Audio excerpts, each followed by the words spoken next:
Hello to everyone gathered to celebrate the Power of the People Leadership Institute's 20th anniversary. I'd like to thank Dr. Verna Cornelia Price and Brother Shane Price and the Board of Trustees. For 2 decades, your organization has improved the lives of so many in our state. You've come a long way since that conversation, Dr. Price, with students at North High, where it all started. And over the last 2 decades, your Girls Taking Action program has set more than 7,000 girls up for success in high school, college, and beyond by connecting them with community role models.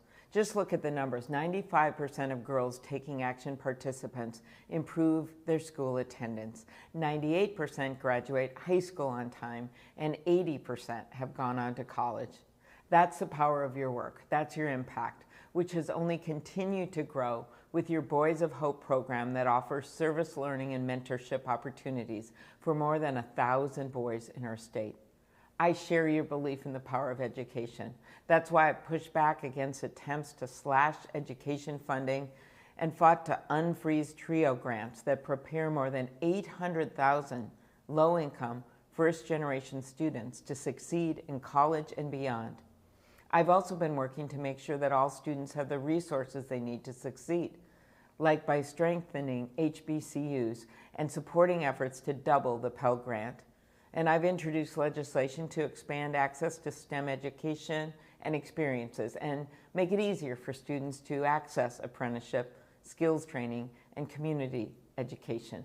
Because we know that a good education for every American is one of the very best investments we can make in our future as a nation. That's why your work is so important. You know, I'll close with this. My mom was a second grade teacher, so I got to see through her the impact that a good education can have on a student. She taught second grade until she was 70 years old. Her favorite unit to teach was the one on monarch butterflies. For days, she would teach her students the science of metamorphosis as they watched the caterpillar form its chrysalis. With the kids' wide-eyed excitement building every hour, it all culminated on the big release day when she would take the class outside. She was dressed as a monarch in black tights, orange wings, antennas, and a sign that said "to Mexico or bust," since that's where the monarchs went. And she would release the butterfly to the skies and say, "Fly, butterfly, fly." Well, to everyone gathered today, and by the way, I had a picture of her doing that I showed when she died at the church with all the students around her, and there she was with the butterfly.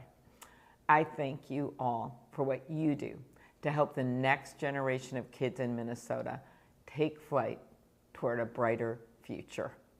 Thank you for supporting education in these kids. Enjoy the rest of the event.